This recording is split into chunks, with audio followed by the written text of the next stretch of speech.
Well, it's Thursday, and you know what that means. It's time for our weekly tech report.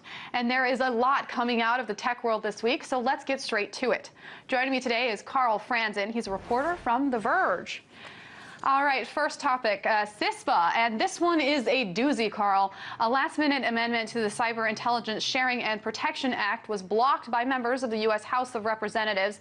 The amendment would have essentially banned employers from forcing workers to hand over all of their social media passwords. The provision was actually proposed by Congressman Ed Perlmutter and was voted down 224 to 189. What does this mean for employees? Sure. That's a great question. I think that when we look at the social media laws that have been passed so far in different states, it seems like they were trying to do something similar here on CISPA and tack that on to the end. It doesn't look like that's going to happen. It doesn't look like the actual bill itself is going to move much further than it has already. It's already passed the House of Representatives, but it still needs to go through the Senate, get passed there, and then to President Obama's desk. And the Obama administration has already issued a very strong statement of administration policy, is what they're called. And this basically says that, CISPA in its current form is not something that the president will be signing. In fact, he would veto it if it came to his desk because it does not contain strong enough privacy protections. So not only that, but we've also heard indications today. There was a representative, spokesperson, I should say, from the Senate Committee on Commerce and Science and Transportation, which would be the one in charge of the Senate version of CISPA.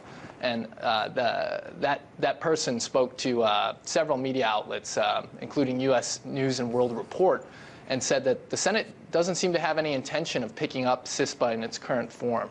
So it seems like we might end up with a similar situation to what we had last year in 2012 when CISPA also passed the House, but it just did not move on to the Senate or ever to the president's desk. So it looks like it might just stall out again.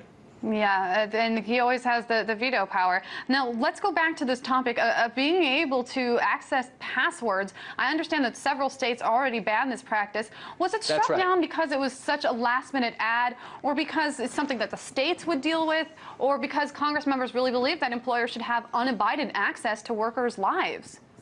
Well, it's an interesting issue, and I think it is one that people are increasingly going to have to grapple with, both on the state and federal level. Lawmakers themselves, but also big companies like Facebook and Twitter and other social networks that people use a lot more nowadays. But so far it seems like the federal government has taken a hands-off approach. This was an interesting, last-minute addition or curveball. There's been some attempts also previously last year. I believe Senator Blumenthal may have introduced a similar bill on its own, but don't quote me on that. That could be incorrect. I haven't checked in a little while. But point is that people are attacking it from all levels of government.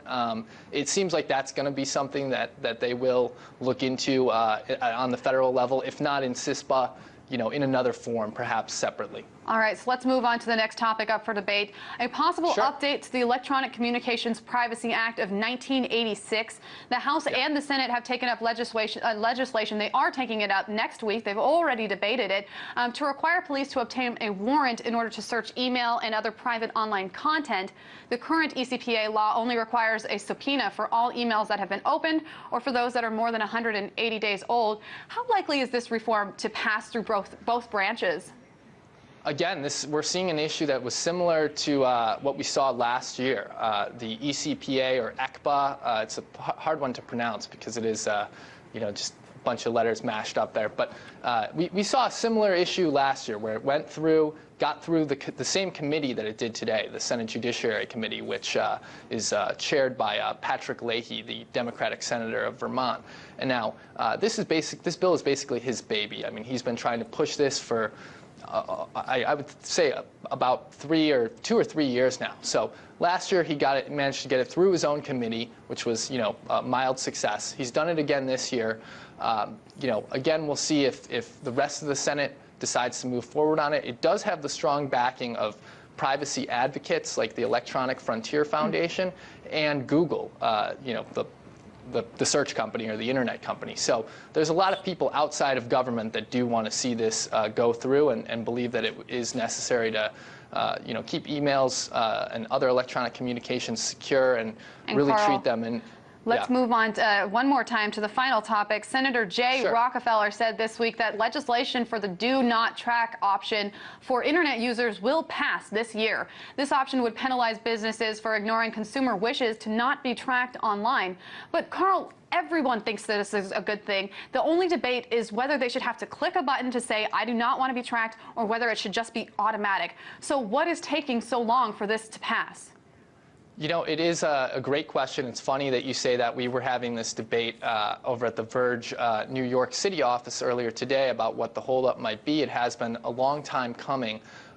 I think that a lot of what has emerged, at least publicly at this point, is that advertising companies, online advertisers, and their associations are a bit resistant to really endorsing this wholeheartedly. I mean, a lot of them did come on board when it was first introduced, but now they're trying to water it down and say that, there should be exceptions in this or that case because they do want to be able to deliver targeted advertising through web browsing histories and your activity online so that when I'm going to have to end it there. Unfortunately, we are out of time. No. This is a fascinating discussion. Carl Franzen, reporter from The Verge.